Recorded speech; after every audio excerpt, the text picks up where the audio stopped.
You're doing well. Okay, so today's podcast day, which is really cool. Although, of course, it's not a great day for me to do podcasts because I'm literally losing my voice. So I'll be drinking a lot of water today. But anyways, on another note, podcast today. So I'll be doing the story of some of my songs and the most personal stories and ever behind stuff. So let's just get started. Okay. Let's see.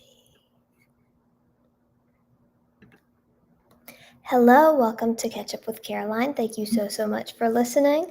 I'm very excited for today because I love doing music and talk. I love being able to play the songs and tell you true stories behind the songs. I'm not necessarily going to be doing behind the lyrics, but more the stories of what the songs are about. Because as a songwriter, I think it's really important and cool to see what inspired that phrase, what experience inspired that song. So let's just get right into it. I'm not one for long intros, so let's just get right into it. So I was thinking I would actually start with a unreleased song, which is a really dumb idea. Hey Teresa, because then I can't play it on Music and Talk because it's not on Spotify. But this song actually ended up turning into We Should Break Up. Well, because basically I used the same chords and was inspired by that production because I ended up not using this song. But I wanted to tell you the story behind a song I wrote called Drumroll. Because Drumroll was actually my first song that I ever wrote and recorded. I didn't release it, but it's the first song I ever wrote and recorded. And that was a really, really big deal for me because, for me, of course, all I've ever wanted to be is a singer and a songwriter, mainly. I mean, honestly, sometimes I think of myself as a songwriter before a singer, to be honest. Even though I love singing and I think singing is so fun and I love challenging myself, I always think of myself as a songwriter. I write songs every day and it's very therapeutic for me. And I've been able to write songs about so many things. And I can remember when I started writing songs and it was such a pivotal moment in my life because I was really depressed, like the most depressed I'd ever been in my life. Since then, I've been more depressed, but this was when I was very young, like when you're younger, the depression isn't as bad. It was as depressed as I'd been at, 8. Yeah. And when I started writing songs, I just became a new person. And so it's a very spiritual experience for me. And I'll just never be able to live without it, no matter what happens in life, I'll never be able to live without songwriting. Yeah. But so this was the first song. And even if I never was able to sing, I just wanted to be able to record one song. And I always said that, I was like, I just want to record one song that I've written and really hear it and make it a real song instead of just being notes on a page in a voice memo. So it was the most special thing ever. I mean, and it was called Drumroll. So basically, the story behind Drumroll was I thought Drumroll was a really cool title. I'd never heard a song called Drumroll, and I think I was very young, and I was just like, I want to be different. I want to be different. I want to be different. Even though, I think being different is so hard because it's hard to be different. Everybody's different in a way. And now I'm not a pick me anymore. I'm not I need to be different. I need to be different. I'm like, girl, just be yourself. But yeah, then I really wanted to be different. OMG, you posted this on SoundCloud. I did post it on SoundCloud, KRDubs23, and I'm going to post it on YouTube too, because I actually really love the song, and it actually means a lot to me. So basically what happened was it's actually a really dumb story, to be honest, but there was this guy that I dated in elementary school. I know, in elementary school. And I know that seems like, oh, you dated somebody in elementary school, that wasn't a real relationship. But to me, it was a real relationship. Maybe I was just dumb. I don't know. He was my best friend. We did everything together. We went over to each other's houses all the time. And it was the only person I hung out with, my absolute best friend. We literally kissed a couple times. You know what I mean? Even though it was, like, dumb, I was like, when I was, like, 8, I was like, "I'm marrying him. I already found my husband. I'm 8 and I already found my husband." I didn't, but I thought I did. And then basically I changed schools. But then in middle school, I ended up going to a different school that he was out. So we were, like, reunited. And I was, like, so excited that we were gonna be reunited, because it was like in my mind, I thought we had, like, a really good relationship. And I mean, yeah, I thought we had a really good relationship. And then when I came back, I was, like, so excited. And, like, the first week of school, he, like, didn't talk to me. And I was like, "What's going on? Like, what is going on? Why isn't he talking to me? Like, we were like boyfriend, girlfriend. Like, we were best friends. We did everything together. Like, we did absolutely everything together." And I know it sounds like, but you were so young. But it's like, we did everything together. Like, we probably went over to each other's houses every single day after school, like, told each other all our secrets and stuff. And I was like, "You're going to act like you don't know me?" So then I was kind of like waiting for the drum roll. So I used the drum roll analogy of, like, waiting for, like, him to finally say hi to me, and, like, to finally just, like, be like, acknowledge my existence and see if, like, we could still be friends. Like, even if it wasn't, like, boyfriend, girlfriend, I at least wanted to be friends with him, like, we had a really nice friendship. Yeah, and so I was just, like, very upset that he didn't do anything. And then at the end, I ended up kind of, like, telling him, like, "Hey, remember me?" And he was like, "Oh, yeah." And then, like, we kind of started having little stuff, but it would be, like, so weird. Like, it would be so, so weird. And so then I got to the point where I was like, "You know what? I am moving on with my life. I have been thinking about you for the past, like, 4 years, and I am moving on with my life. This drum roll is taking too long, and I'm not gonna wait forever. I'm not gonna wait forever. So I'm done with you, and I'm moving on, and I can now date new boys, and I now have a crush on your best friend." And that was what happened. And that was what drumroll was about. I know, it's stupid, but I started writing songs when I was 12. I was 12 when this happened. So, I was 12. I was just like dumb. I don't know. Although it was very hurtful. I was very hurt. I understand why I was hurt. Oh, bye, Teresa. Yeah, but then the song actually ended up becoming "We Should Break Up," which "We Should Break Up" is about somebody totally different. I mean, we can even talk about that later if you want, because you can choose what song you want. It's up to you. But yeah. Oh, thank you so much, Poot Lovato. That's very sweet. Hey, Taylor's Toxic Teggy. Thank you so much for the share. Yo, Mama is my crush. Oh, wow. Hey, Brit underscore Kidney Warrior. Oh, no worries, Swaggy Jacob. Today's a little different because I'm doing a podcast. So it'll be on Spotify. But this is like a break, Hey, so I can like talk to you. Hey, Unsettled Cucumber. Have a great day, people. Oh, thank you. That's very sweet. Thank you, Teresa. That's so sweet. Everybody's been very kind about my hair lately. I'm very shocked. But it's very kind, so thank you. Hey, Lusa Del Tori 2793. And hey, Jade.com. Oh, thank you. That's really kind of you. You're a very sweet person. I really appreciate that. Thank you. Oh, thank you, Swaggy Jacob, and thank you for being a top 3 viewer. Still don't really understand how they do that, but it's really cool. Okay, we are back, and that was "We Should Break Up." So we should probably talk about that song next. But I do want to give a little disclaimer. My voice is a little hoarse today because last night I did a recording session, and it's like a rock song. So I was like screaming all night. I was like screaming all freaking night. So now I'm like a bit hoarse. So yeah, gotta stay hydrated. But "We Should Break Up" is like Basically, if you listen to drum roll, you can hear some similarities, like sonically, production wise, but story wise, it was about a whole different thing. So basically, We Should Break Up.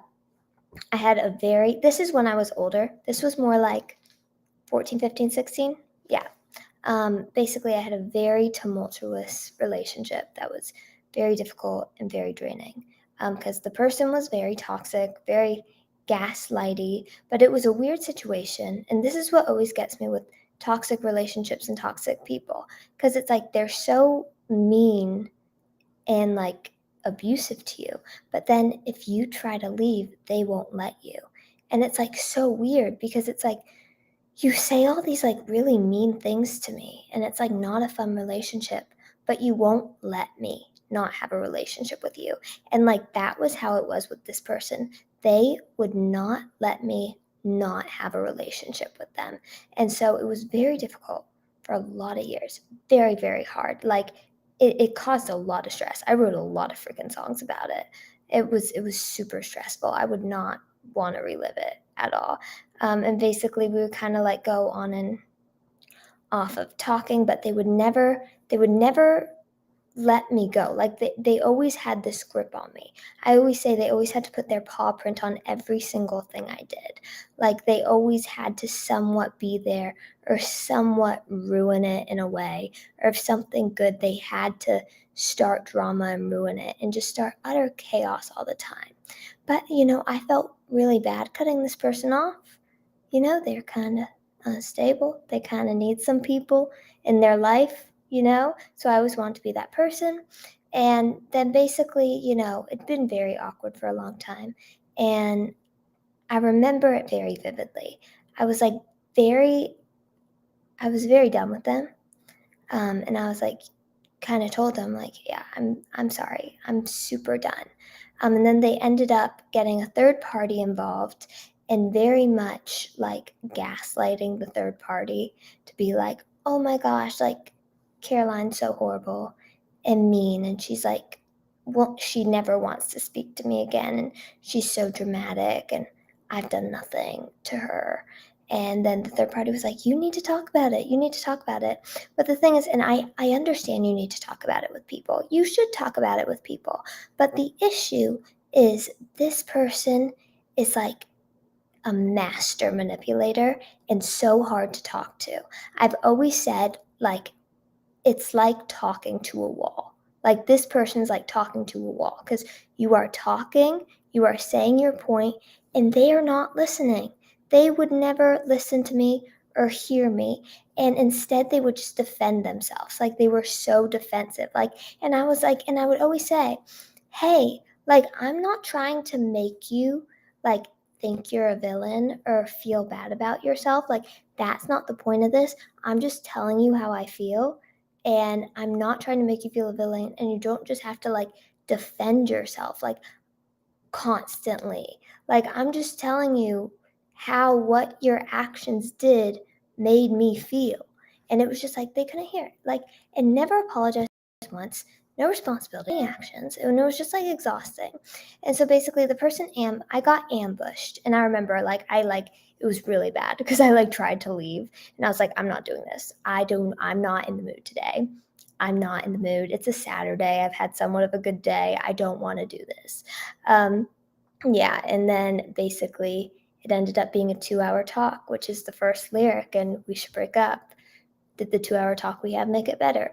So it was a 2-hour talk, and basically it was I won't use expletives because I don't use those, but it was a mess. It was a mess show. I will say that. It was not good. Yeah, and it was just, yeah, it was really bad. And they just ended up crying the whole time, which they always cry, and like try to make you feel bad for them, but then also would attack me at the same time. So it's so weird. It's like imagine somebody crying and like utterly insulting you about everything in your life at the same time. It was like really weird, and it was like that for 2 hours, and it was a very odd thing. And I think I even like got very upset during that conversation. And they were just like, they really like discredited everything I've ever done and like was really mean about like the music that I'd put out and about like music in general and about anything I accomplished. Like called me a failure and just was like very, very rude and was like, yeah, it was very hard. And like even some worse things that are like more personal that I wouldn't say, but it was like it was a shot to the heart. Like it was like the most hurtful things like you could say to me, you know? But then they're like crying when they say that. And then, yeah, I don't even remember all of it because it was like very blur, but I remember it was like it hung over me for days, like this dark cloud. And then the next day I had a recording session. So I wrote, We Should Break Up. Because basically what happened is after the conversation, I was like, I went to the third party and I was like, I'm sorry. I'm done with them. I can't deal with this. I can't do this. I can't like even like after the thing's said, like after the thing's done, I just like I'm already in a vulnerable place in my life right now and I just can't do it. And they were like, oh, yeah, I understand that was really bad. But then the other party was like, oh my gosh, everything's fixed. Like we have such a great relationship now. And I was like, how did you get that from that? Like you were so mean. Like, how did you get that? And so, yeah, that was We Should Break Up. Cool. Yeah, that was We Should Break Up. Kind of a traumatizing song in a way. But, you know, it was fun. I was like, I can't. Well, sorry, I was like, I can't. Like, I just like party. Oh, I say like a lot. I'm sorry. It's a, sometimes things are delicate situations to share, and I don't quite know how much to share because I don't want to go into too much detail. So I don't know what to say. So I'm just like, you know, yeah. Okay, what song should we do next? Um, is there any story behind a song that you want to hear? Not sure. Do you perform at private parties? I've never done it before, but I would. I like performing. Performing is cool. Okay, let's do. It's so hard. I want to do stories behind songs that I haven't put out, but they're not out. Very sad. Let's do favorite person in the world. No, I don't want to do that one. JK. Let's do don't want to do you think that I'm a fool. Could do special. Which one has a good story? Oh, let's do I Know Better. That's a fun story.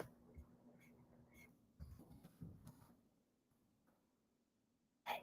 All right. Sing Snatch. He gonna dive in a snatch. There. Are you happy?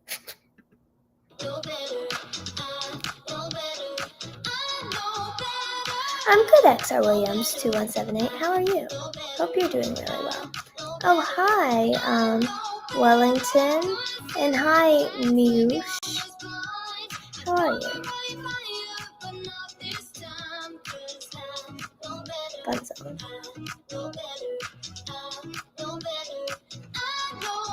Sorry. Awkward. Anyways, I'm doing good. Oh, I'm happy you're doing good. That makes me happy. Thank you. Your fave Nigerian girl. Thank you. That's very sweet. Thank you for listening. Hi, love_cake27 pop. I'm so happy you're here and thank you for being the sweetest human to ever live in life. So, story behind I Know Better. I don't even think I've ever told this story, to be honest. I think I've only said it in vague terms. But now you're going to get the full story, which is really fun. So basically, what happened was, oh, you don't need to give me likes again, love_cake pop, but that's very sweet. You're a very kind human. So basically what happened was, it's kind of like and it's not the same guy that My Type is about. I Know Better was written before My Type. Wait, no. Actually, it was written like after, I think. Yeah, it was written after. So basically, I was at school, new classmate comes in. It's a boy. And it wasn't the guy my type's about, but it was another boy who was really, really cool. Like, really cool. Cooler than the guy my type was about. And he had a demeanor about him. Like, he had this confidence, you know? He had this really intense confidence and just this about him. He was cool. He was really cool. But it was weird because he was actually like a little younger than me, which is really weird. But not that much younger, like 7 months. But basically, oh, so we were doing like group presentations in class in school. It's kind of a weird thing to explain, but I had to go up. It was his first day. It was one of the first days I've been around him. And basically, it started getting like very personal about my personal life. And I always say this is like one of the most embarrassing moments of my life, but yet one of like the funniest moments of my life, because I go up to give the presentation, and this was a very progressive teacher who teaches in their own ways and kind of started asking me very personal questions, putting me on the spot. And I handled it with giving like too much information about my personal life. And I start treating my school presentation as my therapy in front of the class, which I don't recommend. It's not a very good idea at all. And so I just start talking about my problems and the things that are going on in my life. And everybody starts laughing because they think it's really funny. And I'm like saying all these phrases, and I'm talking about, I'm just so terrible at life. Like, I wish I wasn't terrible at life. It was like a movie. I don't know why I did this, but I said, I'm terrible at life. I don't know how to do this. I can't figure out these relationships. I'm having this really bad fight with this person. This is happening at home. This is what's going on today. I could barely walk through the door today. I'm struggling a lot. Life is hard. And it was a big thing, but everybody thought it was really funny. And the teacher's like, "Oh, you're not terrible at life." I said, "Thank you." But it was dramatic. At least people thought it was funny. At least I was entertaining. Got a good grade. I guess she pitied me. So then the guy comes up to me, the very cute guy after, said, "That was so funny and great. I loved it." I just melted. I melted. Like, this cute guy talked to me? Oh my gosh, that doesn't happen in my life. Cute guys never talk to me. Guys never notice me, especially at this point in my life. I was very ugly. I'm still ugly, but I was exceptionally ugly. I was even uglier than I am now. So I couldn't believe it. So I kind of became a little in love with him because I had kind of an issue where it was just like, guys never noticed me in school. No guy ever liked me. It made me sad. And so if a guy like showed somewhat of an interest, I was just like, oh my gosh. And I'm not like that anymore because luckily guys show interest now. So I'm just saying, if you're in middle school and guys don't show interest, it's fine. Middle school guys are stupid. You don't need a boyfriend in middle school or high school because now I get male attention all the time.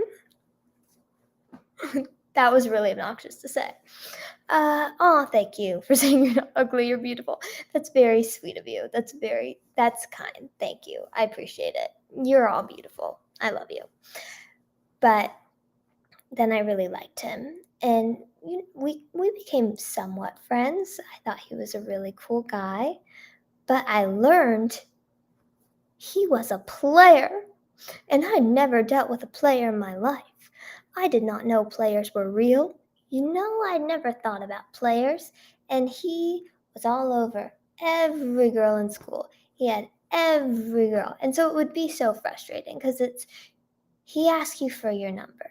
You feel so special and loved and think, oh my gosh, like, thank you so much for asking for my number. He gave me a piece of gum. He gave me his coat. I'm thinking this is a full relationship. I'm finding out he's talking to every girl. He's taken one girl to the carnival. He didn't take me to the carnival, so I was very sad. And then I thought to myself, Caroline, why are you so sad over a guy? You're very busy in your life. You play a sport. You do music. You do school. You don't need him. And you especially don't need a guy who's not going to treat you right. He's never going to treat you right, and you are smart. And you know, I've said this my whole life. I've said this since I'm 12. If you, as a woman, and it can happen with guys too, but I really feel especially for women, if you get caught up in the wrong guy, it can ruin your life. And I really believe that. So I've always said, I'm going to be very picky if I have a boyfriend because I'm never letting a guy ruin my life. That's not going to happen. A guy's never going to ruin my life. I'm never going to be stupid over a boy or let a boy push me over boundaries or do something dumb for a boy. So I said, Caroline, you know better. And then I wrote, I know better. And it was my first single. Yay! Happy ending. Yes, it was a fun song to write and very true. And the cool thing about I Know Better is it's kind of had a life of its own because I put out the song in 2019, which is a very long time now. Very long time ago. But a lot of people have done remixes to it, which is so cool because I love people doing remixes of my songs. And I think it's really special. And I love seeing your talent and everything. It's just the most awesome thing ever.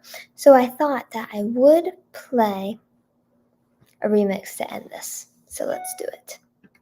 But also I can talk to you because podcast over. You were at I was at 3.4K likes. Oh my gosh, now I'm at 5.2. Do your hands hurt? Are you okay? It's harder than it looks. I agree. It is hard. It's hard to resist temptation. Caroline Lenonor. Love your name. Love your name. You got a good name. Yeah, it's hard. It is harder than it looks. But you gotta stay strong. You gotta say, I know better. I know better. I know better. I know better.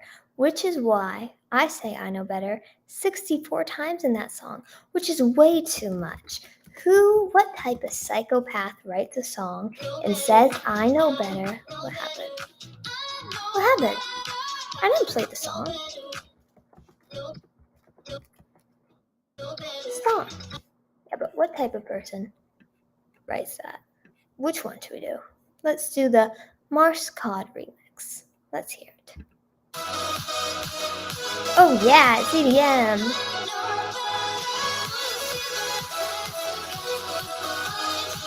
We're going hard. We're at a club. It's Saturday night. We're at a club.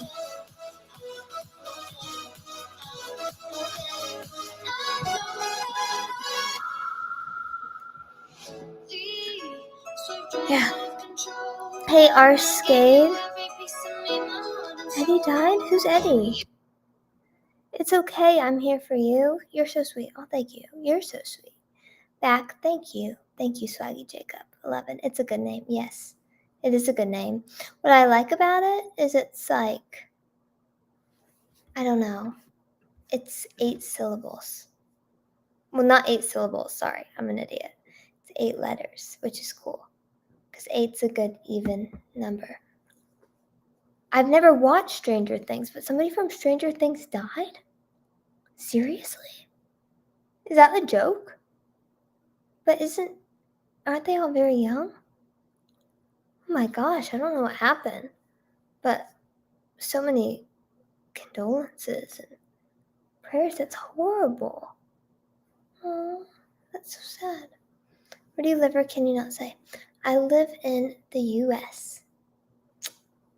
I'm American. Yeah. Anyways, I'm gonna go. But thank you so much for joining this live stream. Oh my gosh, I'm gonna look it up. That's crazy. That's so. Let me look it up.